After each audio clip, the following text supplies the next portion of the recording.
tomto videu si ukážeme, ako nastaviť klientom nové verzie kurzov BOZP a OPP. Obidve verzie kurzov, aj staré, aj nové, sú prístupné súčasne.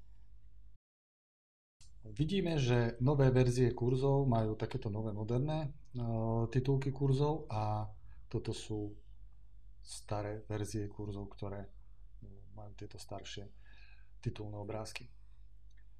Takisto si ukážeme, ako pri novej verzii kurzu vypnúť časovač pre prípad, že by ste chceli kurz niekomu ukázať alebo poskytnúť ako demo verziu pre rýchle preštudovanie. Ešte vás upozorním, že nové verzie kurzov odporúčame priradiť novým klientom, keďže momentálne nie je možné nahradiť existujúci priebeh štúdia v starej verzii kurzu novou verziou kurzu.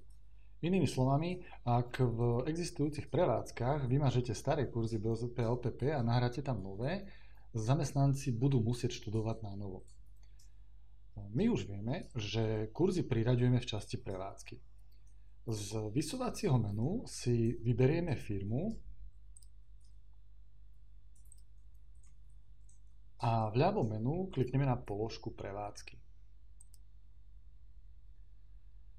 Vyberieme prevádzku, alebo dáme vytvoriť novú prevádzku. A v časti školenia odstránime staré verzie kurzov BOZP a OPP.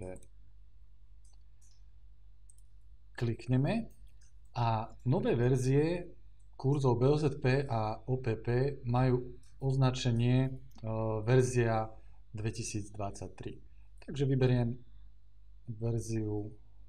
novú verziu kurzu BOZP a ešte vyberiem aj novú verziu kurzu OPP. Výber ešte je potrebné potvrdiť tlačidlom uložiť. Tak a od tohto momentu všetci, ktorí budú zaradení do prevádzky centrála firma ABC, tak budú mať prístup k novým verziám kurzov BOZP a OPP. Teraz si ukážeme, ako vypnúť časovač pre tento nový typ kurzov. Štandardne je nastavený kurz BOZP na 3 hodiny štúdia a kurz OPP na 45 minút. Vypnutie časovača sa realizuje pre celého klienta.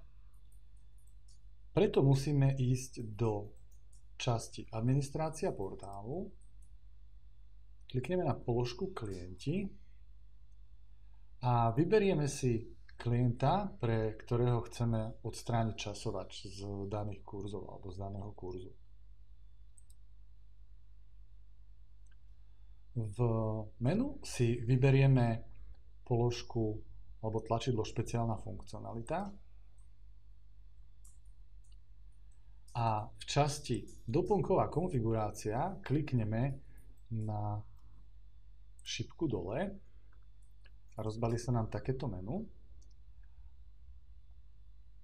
A v časti Celkový čas strávený štúdium školenia si rozbalíme takéto vysúvacie menu a vyberieme si napríklad kurz BOZP, tú novú verziu 2023 a nastavíme časovač na 0, teda 0 sekúnd.